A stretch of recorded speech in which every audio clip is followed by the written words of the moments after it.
Bien, je suis ravie qu'il y ait tant de monde. Merci beaucoup, c'est agréable.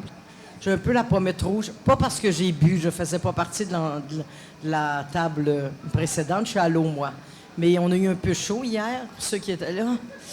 Aujourd'hui, c'est un peu plus frais, mais s'il y a tellement de monde, c'est formidable. On est ravis, très contents que les gens viennent nous voir. D'abord, vous dire que votre ville est magnifique. Vraiment. C'est la première fois que je venais à Ville-Marie et je suis ravie. Moi, j'écris aux 2 ans. J'ai besoin de temps pour écrire. Alors, une année, j'écris. Après ça, je publie puis je fais des salons. Alors, j'ai raté Ville-Marie à un moment donné, sûrement. Et comme on fait la tournée des 5 villes. Et il y a la Sarre où je suis pas allée, mais je suis déjà inscrite, ça a l'air, dans 2 ans. Fait que c'est sûr que je vais y aller. Il y a quelqu'un qui m'a inscrit hier. Je fais, c'est dans 2 ans. En fait, ça fait rien, ça fait rien. Je fais, OK, c'est correct, on va être là. Je vais vous entretenir un peu de ma carrière, de mon parcours d'auteur, parce qu'on est ici dans un salon du livre et c'est de ça qu'on parle. Mais s'il y a des questions sur à peu près n'importe quoi, vous pourrez les poser et je vais répondre avec plaisir. Et d'être présidente d'honneur de ce salon, c'est un grand honneur. Le mot va avec, je crois. Parce qu'on est pris du matin au soir, parce qu'on rencontre beaucoup de gens, et c'est le propre des salons. Et à la soirée d'ouverture, je disais que je trouvais dommage les auteurs qui se privent de ce plaisir de rencontrer les lecteurs. Mais pourquoi? Parce que c'est pour vous qu'on écrit, hein? Fait que pour moi, l'écriture, c'est un rendez-vous que je donne à des lecteurs. Et je dis souvent aux lecteurs, si vous arrêtez de lire, on va arrêter d'écrire. Il y a quelqu'un qui m'avait dit, mais comment ça? J'ai fait, parce que c'est pour vous qu'on écrit. Alors, s'il n'y a plus de lecteurs en bout de ligne, au bout de ce rendez-vous-là, ça ne donne pas grand-chose qu'on le fasse. Mais heureusement, les lecteurs ne désistent pas au rendez-vous. Ils sont présents et ça, on est ravis et on est contents. Moi, je suis tombée dans la lecture quand j'étais très, très jeune, comme beaucoup peut-être d'entre vous. Et heureusement, je m'en suis jamais relevée. Peut-être que je ne serais pas la femme que je suis aujourd'hui si je n'avais pas connu la lecture. J'étais assez haïssable. Ma mère était bien contente de me mettre un livre dans les mains, ça m'occupait. Et c'était drôle parce que j'étais presque aveugle d'un œil, moi, enfant, mais mes parents s'en sont pas aperçus tout de suite parce que j'étais pas grande. Donc, à l'école, j'ai un œil qui compensait pour l'autre, mais quand je lisais de même. Et ma mère passait, mais elle était tellement occupée qu'elle passait en disant juste « Tiens-toi droite ». Elle me remontait le dos, mais ce qu'elle voyait pas, c'est que quand elle était partie, je lisais comme ça. Alors, ils s'en sont rendus compte un jour parce qu'ils me trouvaient bien énervée. Je m'enfargeais dans un trac du trottoir, je passais dans un cadre de porte à une croche, puis ils me trouvaient bien affectueuse, mais je m'approchais du monde, je les voyais pas, c'est pas compliqué. Donc, mais j'ai développé, je pense, sans le savoir, cette espèce de curiosité du précis, d'aller chercher le détail. Et il y a quelques années, j'ai dû me faire opérer pour des cataractes. J'étais ravie parce que le médecin me trouvait trop jeune, il ne voulait pas m'opérer. Je l'ai pris personnel. J'aimais ça beaucoup, mais j'ai dit, écoutez, il faut que vous m'opériez. Moi, je passe ma vie les yeux sur des livres, à lire des manuscrits, à travailler sur l'ordinateur. J'ai besoin de mes yeux. Mais quand ça a été fait, le bonheur... Je porte plus de lunettes, sauf pour lire. Je les cherche partout, tout le temps. Tout le monde me dit, ben voyons, t'en as porté toute ta vie. Ben oui, mais c'est le premier geste que je faisais le matin, des mettre, puis le dernier, je les enlevais. Là, je les mets juste pour lire. Alors, je les perds, je les cherche, c'est bon. Mais voir, pour moi, c'était très, très, très important. J'ai eu l'impression qu'enfant, j'ai vu flou. Et quand j'ai porté des lunettes, c'est peut-être là que je me suis intéressée aux détails, aux choses précises, parce qu'on voit ce qu'on voit de près. Vous savez, dans la vie, on a 5 sens, mais je pense que les auteurs, les photographes, les peintres, les artistes en ont un 6e. Un qui est qu'on ne voit pas les choses comme tout le monde. C'est-à-dire que de s'approcher d'un personnage, d'un paysage, d'une différence, d'une injustice, on va vouloir en parler. On va vouloir dire, oh, il y a quelque chose ici. Moi, j'ai vu qu'il y a quelque chose de pas correct ici, et on va avoir envie de le raconter. Non pas nécessairement de le dénoncer parce qu'on ferait de la politique, mais je pense qu'on fait plus de travail en écrivant des livres qu'en faisant de la politique. En tout cas, moi, c'est mon choix. J'ai l'impression qu'ils ne peuvent pas bouger grand-chose, alors que nous autres, il y a des gens qui viennent nous voir et qui ont été touchés, émus. Et ça, c'est formidable à faire.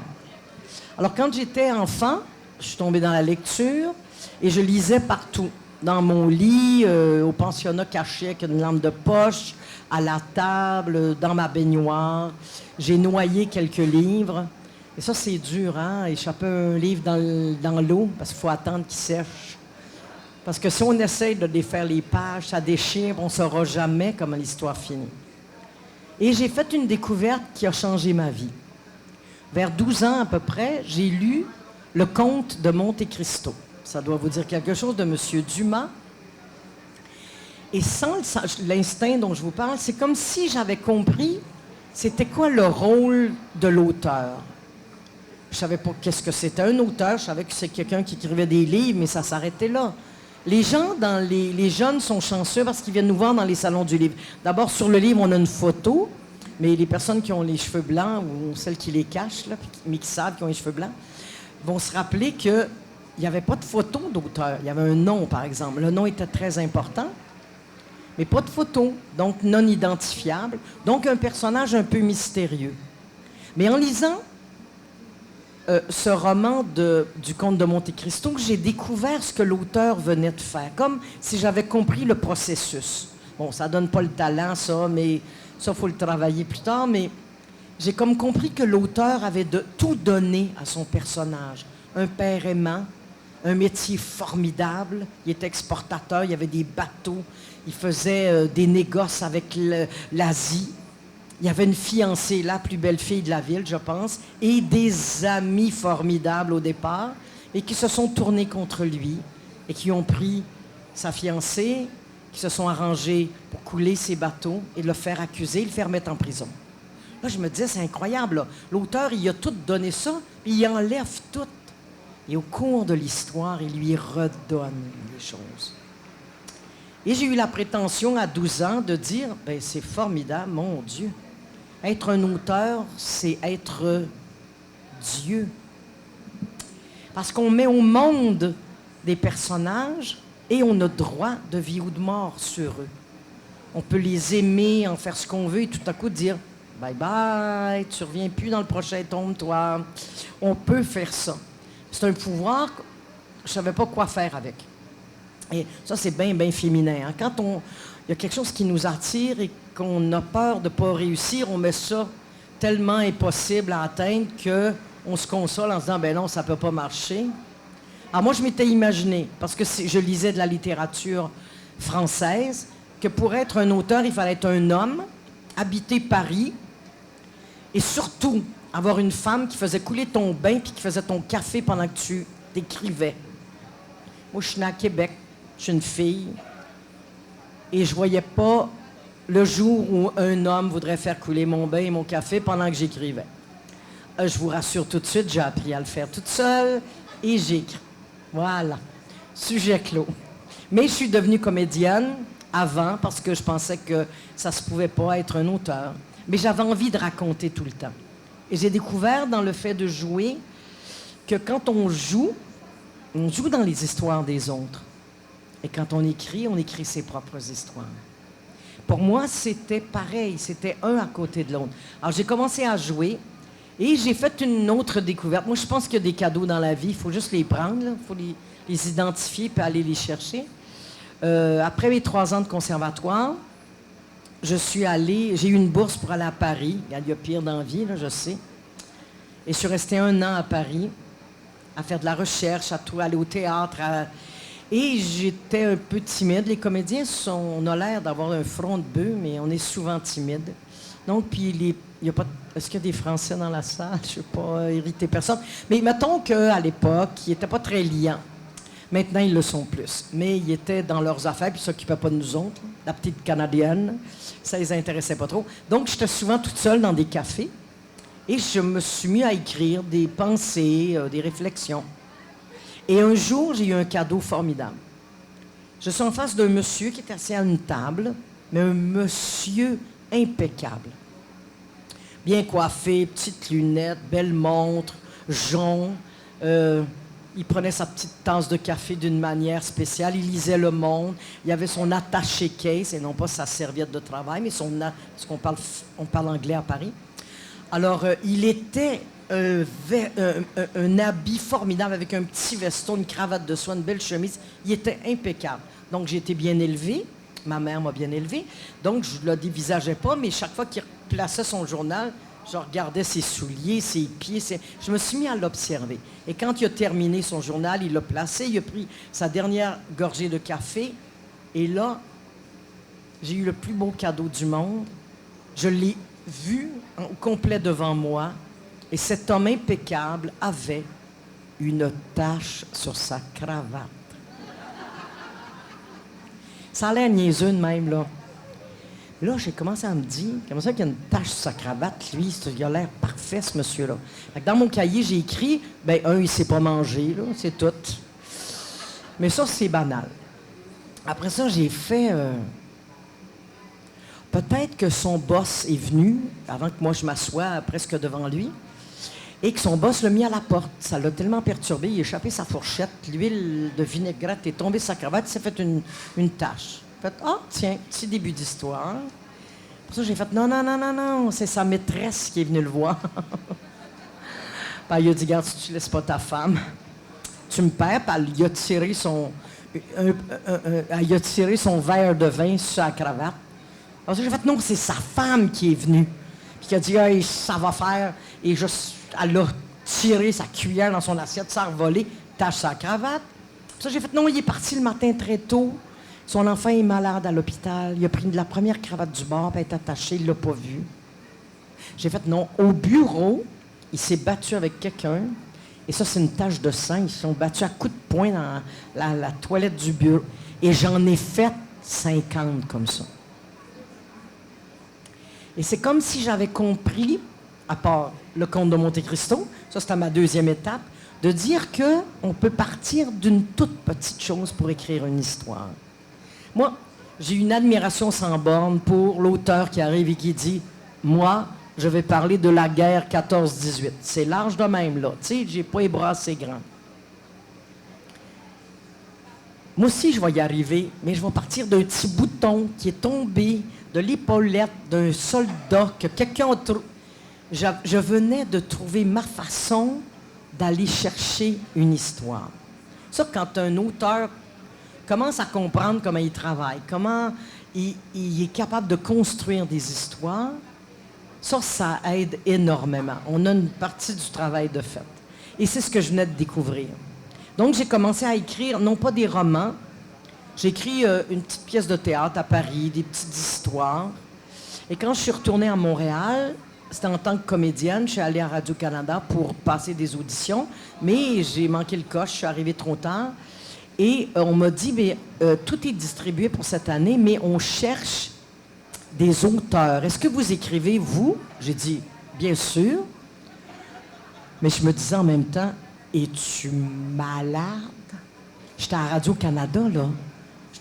J'étais devant des réalisateurs qui voulaient des auteurs chevronnés, quoi. Fait que, ils m'ont donné une commande pour écrire des petits sketchs dans une émission qui s'appelait Minute Moumoute. Ça vous rappelle-tu des souvenirs? Voilà. J'ai commencé à écrire pour une marionnette. Mais j'ai été chez moi, je pense que j'ai fait des boutons, j'ai fatigué, écoute, je me suis traité de tous les noms et j'ai apporté les sketchs en disant, écoutez, si vous n'aimez pas ça, regarde, il y a une poubelle, là, vous pouvez jeter, moi, vous remettre l'argent, ayez pas peur. Et ils en ont commandé d'autres et d'autres et d'autres et d'autres. Alors, j'ai commencé par écrire des émissions jeunesse, Minute Moumoute, Pop Citrouille, Court-Circuit, La Boîte à lettres, Soleil à Saint-Saëns. Après, j'ai écrit des dramatiques pour Radio-Canada, une série avec Guy Fournier, où j'ai appris à la dure à écrire. Oh, mon Dieu! Mais parce que c'était lui le boss, hein? Fait que j'envoyais les scénarios, et c'était à l'époque où non, je vais dire mon âge, là. On tapait au dactylo. Et il y avait bien de la copie.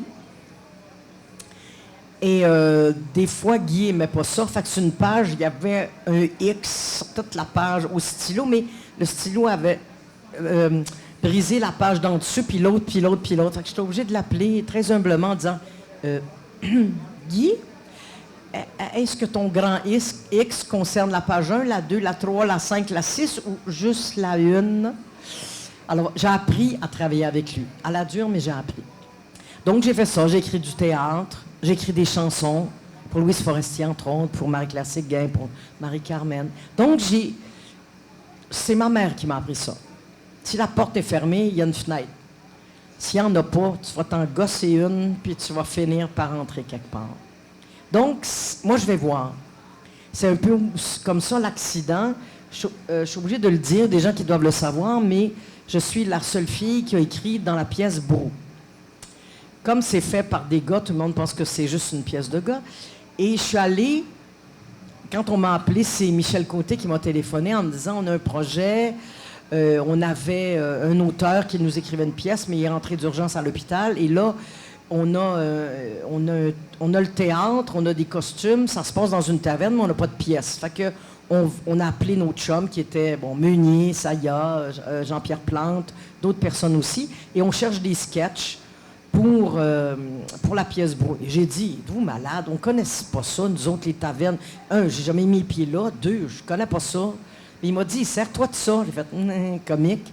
Mais il a fini par me dire, dis oui, s'il vous plaît. Toutes les filles de Montréal ont dit non. Donc j'ai fait, peut-être. Alors j'ai donné mon sketch de la même façon que j'ai donné quand j'ai commencé.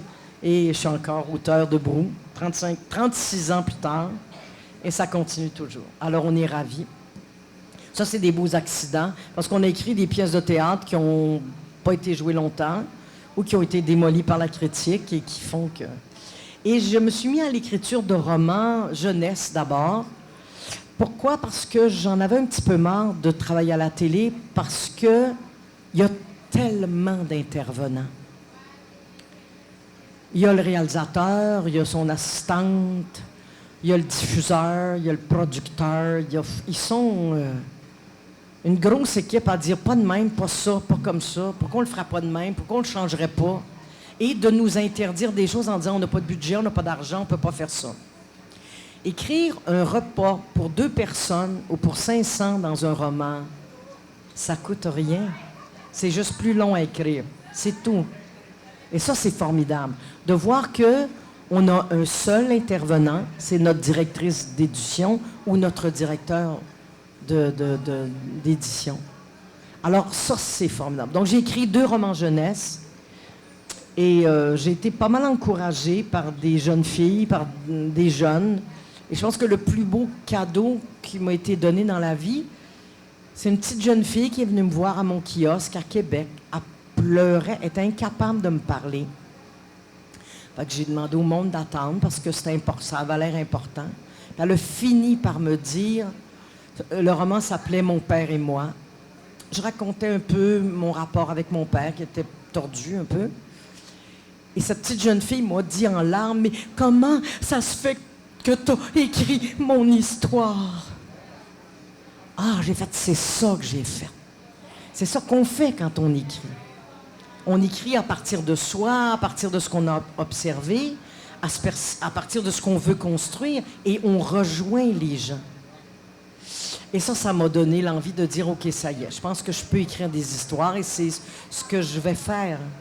Et quand, il y a plusieurs années, je suis allée à Paris dans les années 80, et j'avais assisté à une conférence où on demandait à un scénariste s'il avait des conseils à donner à des jeunes qui voudraient écrire, ça serait quoi?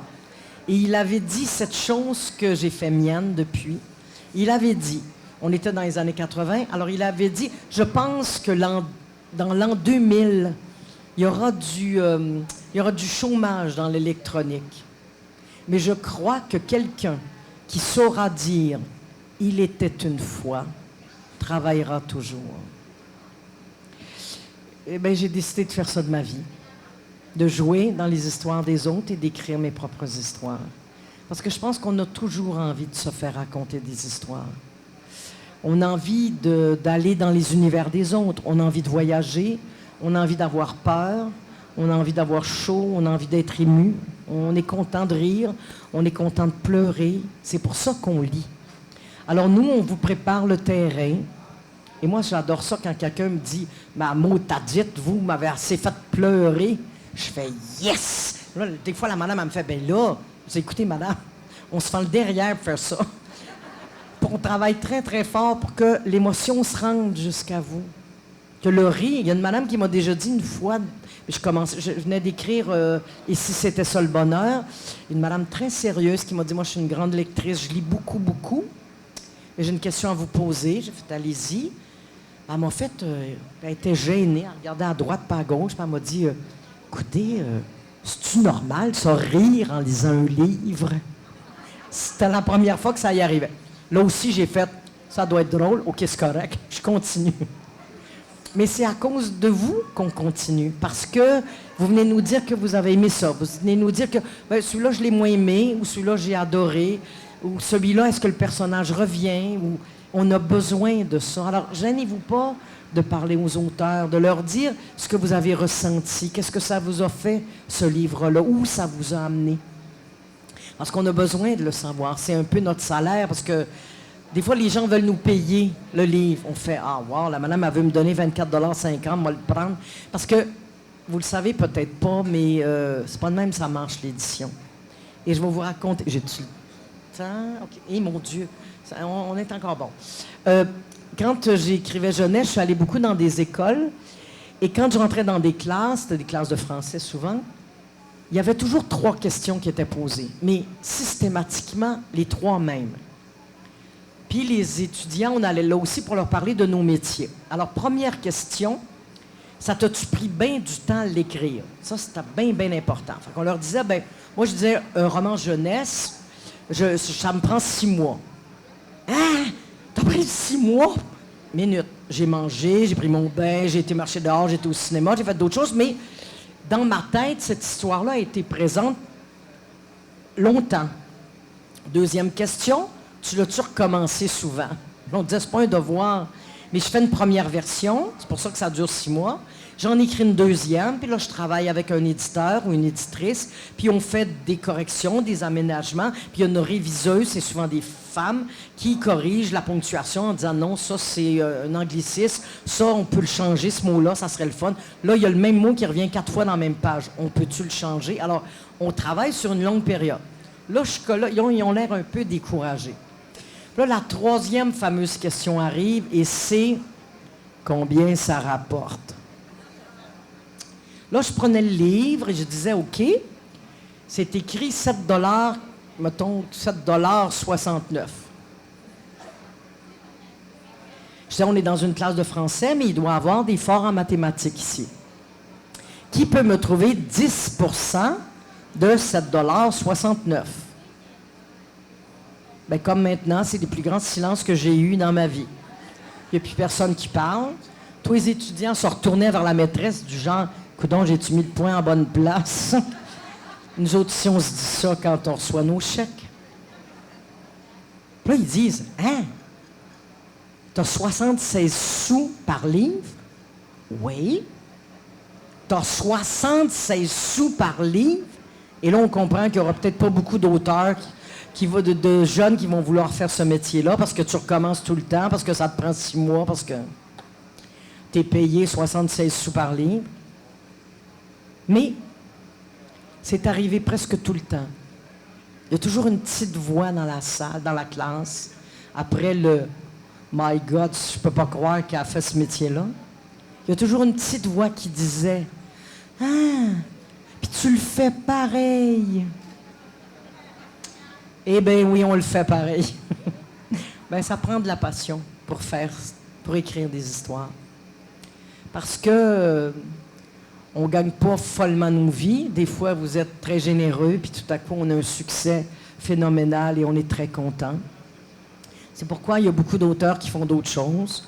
Moi, je joue, j'enseigne, mais je ne peux pas me plaindre parce que je suis heureusement un grand vendeur. Vous êtes fidèles au rendez-vous. Merci beaucoup. On ne vous remerciera jamais assez de vouloir en avoir un autre, puis un autre encore. Et vous voyez comme vous êtes précieux comme lecteur. Hein? Vous ne pensiez pas que vous aviez un rôle important à jouer, mais vous avez ce rôle-là. C'est important, ça. C'est aussi à vous qu'on pense. Comme moi, j'ai découvert que tous les auteurs ne travaillent pas de la même façon. Il y a des auteurs qui ne sont pas comiques pour 2 sous.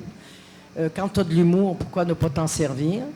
Il y a d'autres auteurs qui sont plus littéraires, d'autres auteurs qui racontent, qui parlent des gens de la rue, d'autres qui vont aller chercher des héros incroyables. Il y en a pour tous les goûts, et c'est ça qui est aussi formidable. Mais ça, on se nourrit les uns les autres. Vous, parce que vous nous rapportez ce que vous avez aimé, et nous, et puis on organise. Moi, je sais que je fais quelque chose de très spécial.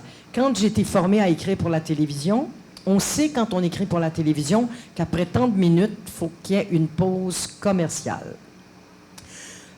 Avant, c'était différent parce qu'il n'y avait pas beaucoup de canaux. Puis là, je vous parle d'un temps que les moins de 20 ans ne peuvent pas connaître. Il fallait se lever pour aller changer les postes. Heureusement, ça a changé, là. Puis maintenant, il y a la zapette. Fait que, il faut que, quand il y a une pause commerciale, on ne veut pas vous perdre. On veut que même si vous faites qu'est-ce qu'il y a ailleurs, boum, vous allez revenir vite à notre émission. Donc, ce qui fait que quand on termine, vous remarquerez ça quand vous écouterez vos prochaines émissions, qu'à la fin, juste avant une pause commerciale, il y a quelqu'un avec un couteau qui va tuer quelqu'un, mais on ne sait pas qui ni comment. Puis au retour, on a envie de revenir pour savoir qui tient le couteau, qui va se faire tuer ou qui va apprendre une mauvaise ou une bonne nouvelle. C'est tout arrangé avec le gars des vues, ça. On s'arrange pour ça. Et moi, quand les lectrices viennent me dire « Ah, vous, là, je me suis couché à 3 heures du matin parce que je disais oh, encore un petit chapitre, encore un autre chapitre. » C'est voulu. Non, ben, tant qu'à faire. Hein? Vous vous rappelez quand on était enfant puis que quelqu'un nous contait une histoire puis disait « Ah, non, on s'arrête ici, la suite demain. » Ça, c'est décevant. Tu te dis « Oh, je veux le savoir, la suite. » C'était des bons conteurs parce qu'ils nous gardaient en haleine. Et c'est ça qu'on fait dans les romans aussi. Si tous les chapitres se terminent pareil, s'il n'y a pas d'intérêt ou d'excitation, vous allez faire bon. Bon, des fois, c'est des sujets qui ne nous tentent pas. On peut dire, bon, c'est pas pour moi. Moi, il y a des livres que j'ai de la misère, ça m'arrive, mais je les garde encore. Je donne encore la chance à l'auteur en disant... C'est peut-être pas le bon moment, je suis peut-être pas dans le bon état pour lire ce livre-là, mais j'y donne une... Bon, j'y donnerai pas 5 fois de chance, là, mais je vais y en donner 2. Il faut savoir que les éditeurs sont beaucoup, beaucoup, beaucoup, beaucoup plus sévères que ça. Moi, mon éditeur, 3 pages, il sait. Si en 3 pages, il n'y a pas l'intérêt, si en 3 pages, il n'y a pas d'atmosphère, si en 3 pages, il ne sait pas de qui on va parler, quels sont les enjeux, il fait out. Alors, je suis contente, j'ai encore cet éditeur-là. Je m'arrange pas. C'est pour ça que l'important, les sipites qu'on appelle, la partie de début est très, très importante. C'est comme aller à la pêche. Je sais qu'ici, il y a des grands amateurs de pêche. Alors, le début, là, l'hameçon, il faut qu'elle soit bonne. Il faut qu'il y ait un bon verre après pour que la lectrice fasse non, non, non, non, j'y vais, je vais y aller. Ça fait partie de l'écriture aussi.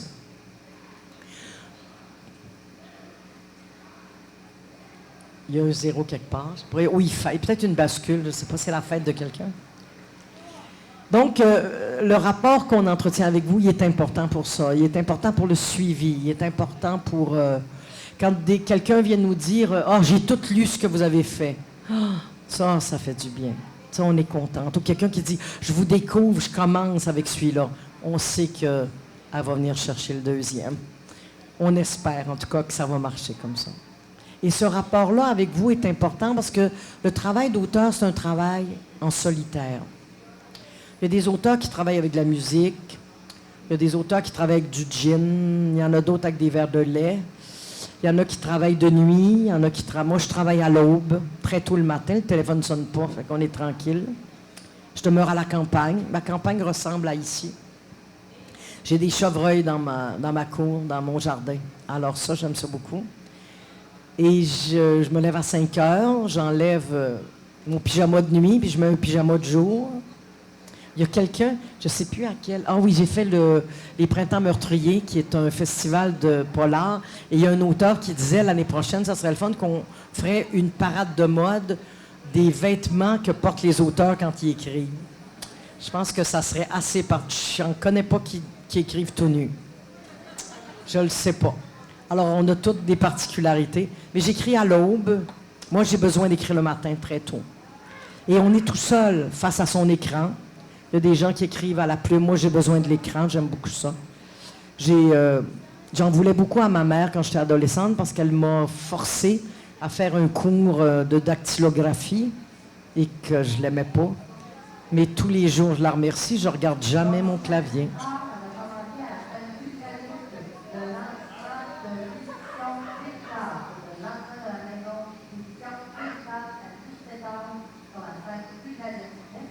Ah, c'est pas ici, on peut rester encore un petit peu. Si vous avez des questions, gênez-vous pas. Hein. Alors, le processus d'écriture, c'est un peu ça. On a une idée, mais encore faut-il que ça soit une idée qui vale la peine.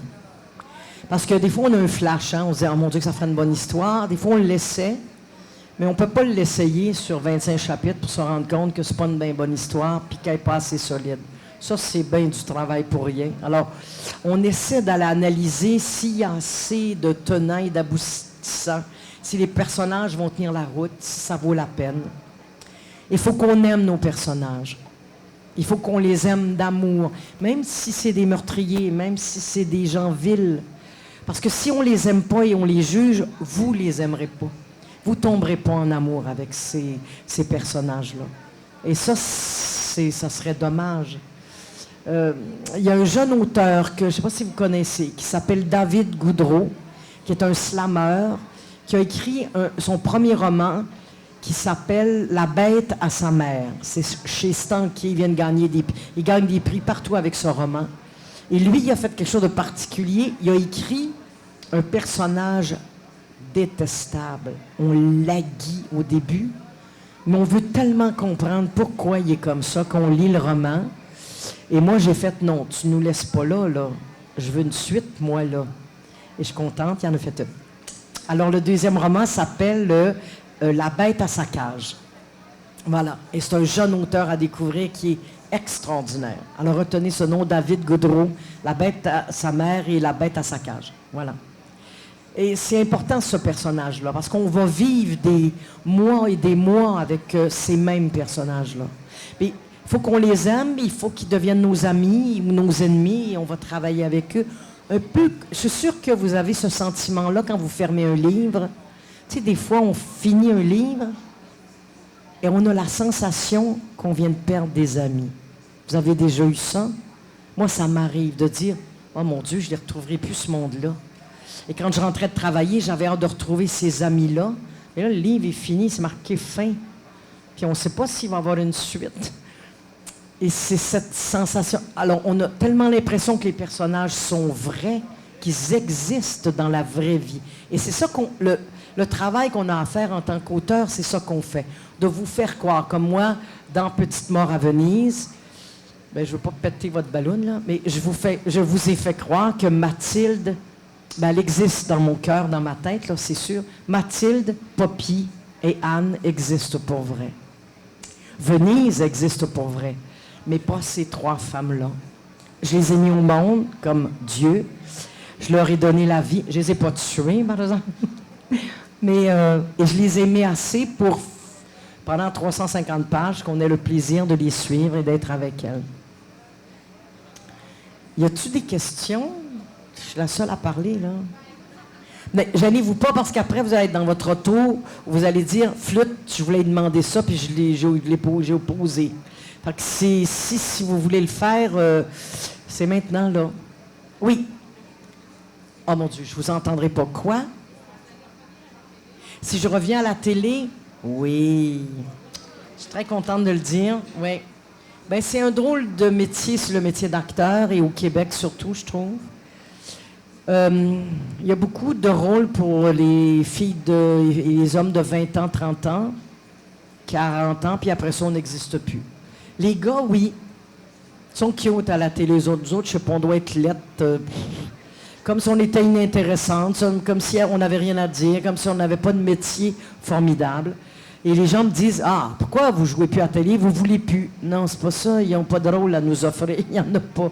Il y en a très peu dans l'écriture. Et là, je vais revenir à l'automne, à TVA, on peut en parler là maintenant, dans une série. Bon, vous allez dire, bien sûr, elle en parle, elle ajoute dedans, mais c'est tellement bien écrit, là, c'est tellement formidable. Ça s'appelle L'Imposteur. Ça va être à TVA à l'automne. Et c'est écrit par les auteurs d'Annie et ses hommes et de Toute la vérité. C'est pas un téléroman, c'est une télésérie. Et c'est leur fils qui a eu l'idée de ça, mais c'est un scénario tellement extraordinaire. Pendant 10 épisodes, ça se passe sur 14 jours. Nous, on a lu ça, là, essoufflé, comme ça. Et on n'a pas vu venir le punch du 10e épisode. Fait que je vous dis juste ça. Et c'est surtout avec Marc-André Grondin, le formidable acteur qui a joué dans Crazy, qui joue en Europe. Puis on n'a pas la chance de l'avoir beaucoup ici. Et je ne suis pas à peu près fière, je fais sa maman. Voilà. Je fais sa petite maman. On a un peu de conflit, mais ça marche, finalement. Et c'est une belle série. Alors voilà, pour répondre à votre question, c'était ça. Une autre question? Sur le jeu, sur l'écriture, oui?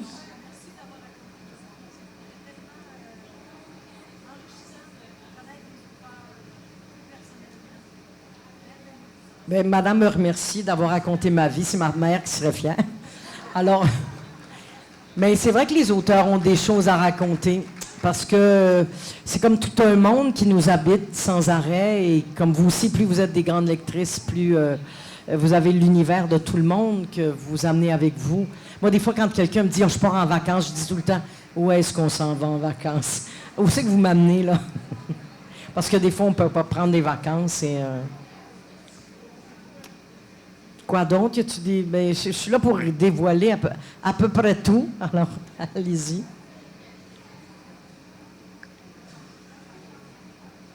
Qu'est-ce qui vous plaît le plus dans un livre?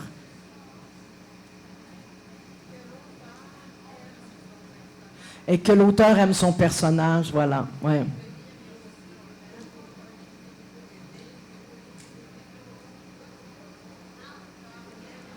L'auteur n'aime pas son personnage. Ouais. Je peux vous raconter quelque... Moi, je me suis mis à aimer mes personnages. Quand j'étais comédienne, j'ai travaillé beaucoup Michel Tremblay. Et Michel Tremblay, on aime ou on n'aime pas sa langue jouale. Lui, il écrit pas en joual. Ses personnages parlent en joual. C'est toute la différence. Mais Michel Tremblay ne juge pas ses personnages. Il ne juge pas. Jamais. S'il les juge, c'est fini. Vous ne les aimerez pas. Quand on est acteur, on fait pareil.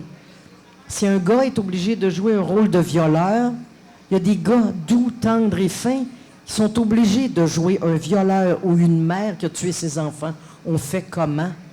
Bien, on est obligé de s'imaginer et de trouver des raisons à notre personnage d'avoir fait ça pour que vous puissiez la comprendre. Si moi, je déteste cette femme-là, ça va paraître dans mon jeu. C'est la même chose avec l'écriture. Ma mère m'a donné un beau cadeau un jour. J'étais pensionnaire et j'aimais beaucoup les compositions françaises. Et quand je suis arrivée un vendredi soir, parce que j'étais pensionnaire la semaine et je rentrais la fin de semaine à la maison, et j'étais en pleurs. J'avais de la peine. Ma mère m'a dit, bon, qu'est-ce qu'il y a? J'ai fini par lui expliquer que la bonne sœur nous avait demandé de décrire notre jardin. Moi, j'étais pensionnaire dans un pensionnat de filles riches qui avaient des jardins extraordinaires, des maisons fabuleuses, à Sillery, comme on appelait quand on était jeune, la crème de Sillery, qui venaient du Parc des Braves, de Grande Allée. Leur père était médecin, notaire, dentiste. Moi, mon père était commis voyageur. Il avait quitté la maison. Déjà, ma mère était coiffeuse et on n'avait pas d'argent. Sauf que ma mère trouvait que c'était important que mes sœurs et moi, on ait une bonne éducation. Donc, on était pensionnaires. Quand on avait l'uniforme, ça paraissait pas qu'on soit pauvre ou riche. Mais quand on sortait les fins de semaine, nous, on n'était pas invités souvent là-bas, puis on n'osait pas inviter les amis chez nous parce que On avait un petit appartement au 2e étage dans une côte, la côte Belvédère. Et je disais à ma mère m'a dit, ben, c'est pas compliqué, tu as juste à inventer. J'ai fait non. La bonne sœur a dit, je vais l'imiter, ça va vous rappeler des souvenirs, décrivez votre jardin. Et je disais à ma mère, non, tu comprends pas, c'est une description qu'elle veut. Pas de la fiction, une vraie description. Elle m'avait fait, c'est pas grave. J'avais fait, mon Dieu, ma mère comprend rien. Elle m'avait dit, tu vas aller t'asseoir dehors avec un cahier, un crayon, et tu vas écrire ce que tu vois. Et je me disais, mais ma mère est folle, elle est spéciale, ma mère. Mais là, je disais, c'est épouvantable. Moi, si je fais ça, quand je vais rentrer, le lundi que je vais donner ma copie, tout le monde va savoir qu'on n'a pas d'argent. Tout le monde va savoir qu'on n'a pas de jardin, qu'on n'a pas de piscine, qu'on n'a pas une belle maison. Puis ma mère avait l'œil un peu insistant. Alors, quand ma mère disait quelque chose, du genre, va dans ta chambre ou va t'asseoir dehors pour décrire, et je suis allée. Et j'ai pris la journée, je pense, à écrire ce que je voyais. Des tambours, vous savez ce que c'est, la petite shed à l'extérieur, là, bon. Des tambours, des enfants qui crient, des mères qui appellent leurs enfants, des cordes à linge. Mais j'ai rajouté, c'est là qu'on a fumé nos premières cigarettes, c'est là qu'on a donné nos premiers baisers en cachette, c'est là que j'ai décrit les pans de ciel qu'on voyait entre 2 immeubles. Et j'ai donné l'asphalte. J'ai donné mon devoir, la mort dans l'âme. Peut-être que chaque fois que je donne un texte, c'est pour ça que j'ai si peur, ça doit venir de là. J'ai donné mon texte à la bonne sœur. Ils sont revenus corriger. Et la bonne sœur a dit le lendemain, eh bien, je vais en lire un seul. J'ai fait, non, c'est pas vrai. Elle m'a dit, je vais en lire un qui est différent des autres. J'ai fait, c'est pas vrai. Même la bonne sœur va m'humilier devant les autres. Mais il faut faire confiance à la vie, je crois. Et la bonne sœur a dit, je vais lire ce texte parce qu'il est différent des autres pour une seule raison. Parce qu'il est plein de tendresse. Et j'ai parlé de ça avec ma mère après. Et j'ai fait merci. Merci, maman, de m'avoir obligée à aimer des univers, à les présenter, à les montrer différemment. Ça, c'est des cadeaux que je ne veux jamais perdre. Jamais. C'est pour ça que je pense que j'écris sur des petites personnes du monde qu'on ne verrait pas normalement, du monde que... Ma petite Mathilde, moi, on ne la voit pas dans la rue. Elle s'est occupée de sa mère toute sa vie. Sa mère vient de mourir enragée. Elle n'a rien d'autre. Elle est toute seule. Puis elle n'a pas de rêve. Elle réalise qu'elle n'a pas de rêve pour elle. Et j'écris ce roman-là parce que je pense qu'il faut faire nos rêves avant qu'on soit paralysé d'un lit puis qu'on puisse plus le faire. Là. Moi, j'ai une sœur qui a toujours dit, non, moi, quand je vais être à la retraite, je vais faire ci, je vais faire ça, moi, être dans une chorale, mais on voyager. Et elle ne peut pas le faire. C'est un petit peu pour elle que j'ai écrit ce livre-là, parce que je trouve ça important. Et Mathilde, tranquillement, grâce à une autre femme, découvre qu'elle a un rêve. Qu'elle dit, comment ça que j'ai oublié ça d'aller à Venise? Et comme elle dit en blague, elle a un gros chagrin, sa mère vient de mourir, elle a beaucoup de peine, et elle a l'impression qu'elle n'a rien d'autre dans sa vie. Mais comme elle dit, bon, je vais pleurer, mais c'est pas comme s'il manquait d'eau à Venise, là. Mais j'y mets un peu d'humour, parce que je trouve que c'est important d'aller mettre de l'humour dans nos histoires. Ça fait mieux passer la pilule. Mais c'est ça, chaque auteur est fait de ses rencontres, de ses maîtres, des gens qui leur ont appris comment travailler, comment écrire, comment construire. Et aujourd'hui, comme j'ai écrit dans le programme, que je me suis fait cette promesse de ne jamais être une mémé, mais d'être une pépé. Ça, une pépé, je veux bien. Une passeuse de passion. De la lecture et que c'est important. Donc, j'enseigne et je pousse mes étudiants. Il y en a 2 qui viennent de publier déjà, puis il y en a une 3e, là. Ça s'en vient. Alors, je les pousse à dire, tu as du talent. Comme ma mère me disait, tu penses que tu as du talent? Ben, assis-toi puis écris. Et il y a quelqu'un d'autre que j'aime beaucoup, qui est Elisabeth George. Je ne sais pas si vous avez déjà lu des choses de cette femme-là. Elisabeth George, c'est une Américaine qui écrit que sur l'Angleterre. Elle ne connaissait pas l'Angleterre, mais par curiosité, elle a commencé à écrire sur l'Angleterre. Et elle a une formule formidable.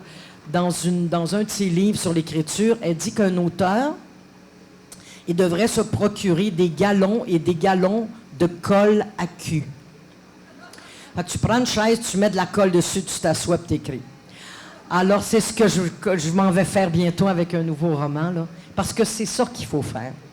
Ça ne nous empêche pas de rêver, de penser, d'établir, mais c'est là que ça se passe, devant la feuille blanche ou devant l'écran, tous les jours, et il faut écrire. Il faut écrire parce que ça va être dans vos mains après. Fait que c'est le fun quand on vient de sortir un livre, puis les gens disent « c'est quand le prochain? » Moi, je dis « c'est parce qu'attendez, l'encre n'est pas chassée, là, encore. C'est pas le temps. » Mais c'est agréable d'entendre ça, c'est parce que vous avez hâte d'avoir un prochain livre. Mais il faut qu'on prenne le temps de laisser celui-là de côté et d'en repartir un autre. Mais c'est un compliment aussi. C'est parce que vous aimez ça. Vous êtes content. Est-ce que vous êtes content de votre salon? Oui, vous devez être fiers, j'espère, parce qu'il y a eu beaucoup de monde aujourd'hui, des belles rencontres et des gens touchants. C'est bien ça. C'est bien parce que des fois, on ne sait pas, on ne sait jamais. Il y a déjà une madame qui m'a dit « Votre livre, c'est-tu bon? » Je ne savais vraiment pas quoi lui répondre. J'ai fait « Ben non, regardez. » Mon éditeur et moi, on s'est dit « C'est tellement pourri qu'on va le publier. Regarde, on va essayer ça de même. » Ou alors, je me suis fait demander « Je vais-tu aimer ça? » Ben, je sais pas. Qu'est-ce que vous aimez lire? Peut-être que c'est pas pour vous. Peut-être que je vais vous suggérer un autre auteur.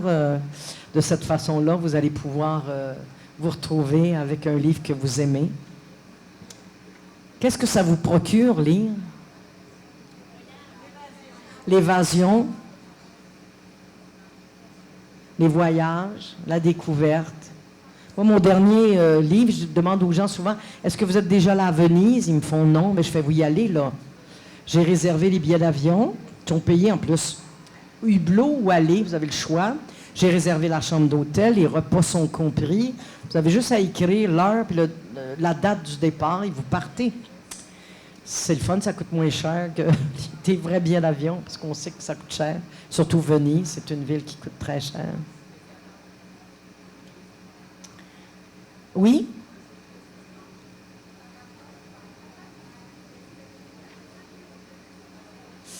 Non. Non. Mais elle a lu mes compositions quand j'étais enfant, puis elle m'a vu jouer quand je suis sortie du conservatoire. Et elle m'a fait un beau compliment parce que quand on faisait les examens finaux du conservatoire, c'était devant public. Puis elle est arrivée à la fin affolée en me disant « Ben là, qu'est-ce que t'as fait? T'as joué dans la scène machin, là, je t'ai vu. Puis dans l'autre, t'es annoncé, puis t'étais pas là, t'es pas allé. » Et j'avais joué. Et ma mère m'avait pas reconnue. Ça, j'étais bien contente. Quand ta propre mère te reconnaît pas, c'est parce qu'il y a un personnage là.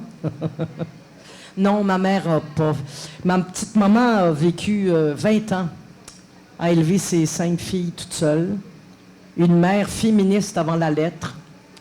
C'est quand j'ai découvert le conte de Monte Cristo, c'est son histoire que je voulais écrire. Comment cette femme était formidable, qui était féministe avant même que le mot existe, qui était... Écoutez, ma mère a fait des affaires que personne n'a faites dans la vie. Quand elle était jeune femme, elle allait beaucoup au cinéma. Elle m'a donné son goût du cinéma comme ça et de la lecture. Et elle allait au cinéma, mais à l'époque, petit chapeau, les gants et tout, bien mis. Et un jour, ma mère était pas très grosse, je pense la moitié de moi en largeur, là. Elle était au cinéma, il y a un gros monsieur qui s'est assis à côté d'elle, mais un gros monsieur avec des grosses mains entreprenantes. Et il a commencé à y prendre le genou. Il paraît que c'est par là qu'on commençait dans le temps, là, en fait. Fait qu'il pognait le genou, puis ma mère essayait de se tasser vers son ami, mais elle n'avait pas de place. Puis le gars, quand ma mère enlevait la main du monsieur, elle le regardait, elle disait « Arrêtez, non, non ». Et elle nous a raconté que elle n'arrivait pas à suivre le film, alors elle s'est tannée. Avec son autre main, elle a pris délicatement une aiguille à chapeau dans son chapeau, elle l'a tenue dans sa main, puis elle a rentré de toutes ses forces dans la main. Le monsieur s'est levé debout en disant « Maudite folle ». Il était gros et grand. Ma mère s'est levée et a dit « Maudit cochon ». Elle a fait rire tout le cinéma. Et ma mère est tellement spéciale, elle nous racontait qu'elle avait 2 regrets. Un est obligé de retourner voir le film parce qu'elle en avait manqué à moitié. Puis l'autre, elle avait perdu sa belle épingle à chapeau parce que le gars est parti avec l'aiguille dans la main. C'était ma mère. Une mère vraiment formidable, qui m'a appris la justice, qui m'a appris... Moi, je pensais, quand j'étais adolescente, que vivre avec des Noirs, avec des homosexuels, avec des étrangers, c'était normal. Parce que, bon, je pense qu'il y avait un Noir dans la ville de Québec, il venait chez nous. Des homosexuels, parce que ma mère était coiffeuse, puis elle avait des amis homosexuels. Ma mère travaillait beaucoup, nous faisait garder par des étudiants de l'Université Laval. Donc, j'ai connu des Tchèques, j'ai connu des filles qui venaient de Bulgarie, d'un peu partout. Et je pensais que c'était ça, la société. Et plus tard, j'ai comme compris qu'il fallait lever le poing, il fallait devenir féministe, il fallait dire, wow, minute, la différence existe, mais elle fait partie de nos vies. Et ma mère m'a donné ça comme un cadeau exceptionnel.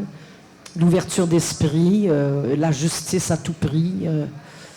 Donc, c'était une femme vraiment formidable. Donc, j'ai écrit un livre qui s'appelle « Ma mère est un flamant rose », parce que ma mère se tenait sur une patte en buvant son café, juste sur une patte. Alors, elle était très spéciale, mais juste et correcte.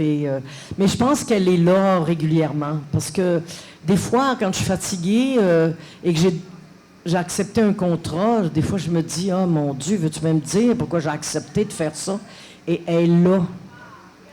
Puis j'ai un petit doigt qui me dit, « Hey, qu'est-ce que je t'ai déjà dit? Tu penses que tu as du talent? Tais-toi, assume ton talent. » Elle est là. Donc, je fais, « OK, c'est correct. OK, j'ai compris, maman. OK, j'ai compris. » Alors, elle n'est pas loin. Fait qu'elle a peut-être pas lu mes textes, mais elle n'est pas loin dans ma vie. Puis même mes sœurs, on est 5 filles, et c'est drôle.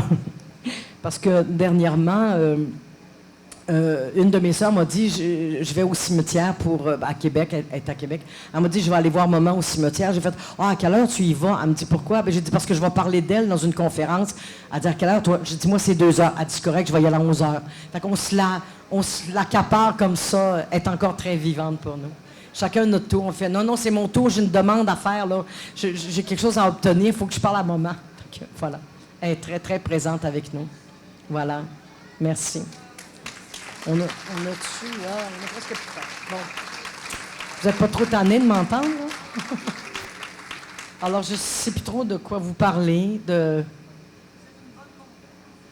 Oui, bon, OK. Mais ça, j'ai commencé ça beaucoup avec mon fils quand il était jeune. Vous savez, quand on lit des histoires à nos enfants, d'abord, ils les savent par cœur. À un moment donné, on peut pas... Tu sais, on va aller vite, là. On a hâte qu'ils dorment. Fait qu'on passe une phrase ou deux. Ça marche pas, ça. Ils savent par cœur, hein? Ça marche pas. Mais moi, j'ai eu le bonheur ou le malheur de dire à mon fils, OK, veux-tu une histoire inventée ce soir ou une histoire lue? Une histoire qui a déjà été écrite. Fait que souvent, j'avais des histoires inventées. Alors, pendant qu'il prenait son bain, je lui donnais 3 possibilités. Je disais, garde, il faut que tu trouves un objet, un lieu, puis un personnage ou un animal. Et à l'heure du souper, il me donnait sa commande. Alors, la commande était des fois une brosse à dents dans un garde-robe avec une girafe. Inventer une histoire avec ça, vous. Alors, j'ai travaillé fort. C'était un très, très bel exercice à faire, d'être obligé d'inventer, parce qu'ils sont exigeants, nos enfants. Hein, ils veulent pas n'importe quoi. Tu peux pas dire, ben, la girafe a ses brossées les dents dans le garde-robe. Non. C'est quoi l'histoire? Qu'est-ce qui est arrivé? Où ça commence? Comment ça finit? Alors, c'était un exercice d'imagination. Et ça m'a servi beaucoup pour la Hélénie. J'ai été dans les premiers matchs. Et ce soir, j'en fais un. J'en fais un tout à l'heure. Je remets mes patins qui étaient accrochés, là, normalement, depuis plusieurs années. Alors, si ça vous tente, au théâtre, il y a une soirée improvisation à 8 heures, je crois de 8 heures à 9 heures. Alors, il y a un groupe d'auteurs qui va essayer d'improviser et un groupe de la région qui va essayer d'improviser contre nous ou avec nous, on espère. Alors, voilà. Ben, continuez de lire. Si vous... Oui, il y a une autre question? Non, je suis numéro 2, moi. Je suis la seconde et je ne ressemble pas à ma mère. Je suis la seule qui ressemble à mon père beaucoup. Ça a été un petit peu pesant quand j'étais enfant, parce que je ressemblais au méchant qui faisait pleurer ma mère. Mais ma mère était formidable. Au lieu de l'appeler maudit chien sale, parce qu'il était parti. Elle l'appelait l'adorable inconscient. Alors voilà, ce qui fait qu'on aime encore les hommes, qu'on n'a pas de misère avec eux. Ça a été un cadeau aussi pour ça. Ben, j'espère que vous allez continuer à nous lire, à découvrir des auteurs québécois. Chez Druide, il y a certaines personnes que j'ai vues cet après-midi, il y a 2 recueils de nouvelles de polar. Si vous aimez lire les romans policiers, il y a 2 recueils. Un qui s'appelle, il y a 16 auteurs qui ont été réunis autour d'un thème qui s'appelait « Crime à la librairie ». Et moi, je fais partie du 2e qui s'appelle « Crime à la bibliothèque ». On est obligé d'écrire soit sur une librairie, soit sur une bibliothèque. Donc, il y a des auteurs à découvrir, des auteurs de polar, puis c'est bien de lire une nouvelle où il y a tout un roman et ça fait découvrir des auteurs. Et je l'ai dit lors de l'ouverture du salon, je pense qu'aujourd'hui, on n'a rien envié aux Français, aux Américains, souvent mal traduit. Alors, l'auteur québécois écrit de mieux en mieux et très bien et très inspirant. C'est comme nos fromages, hein? Avec la France, on a fait nos lettres de noblesse. Eh bien, je pense que c'est la même chose avec les auteurs québécois et il faut les lire. Bien, je vous remercie.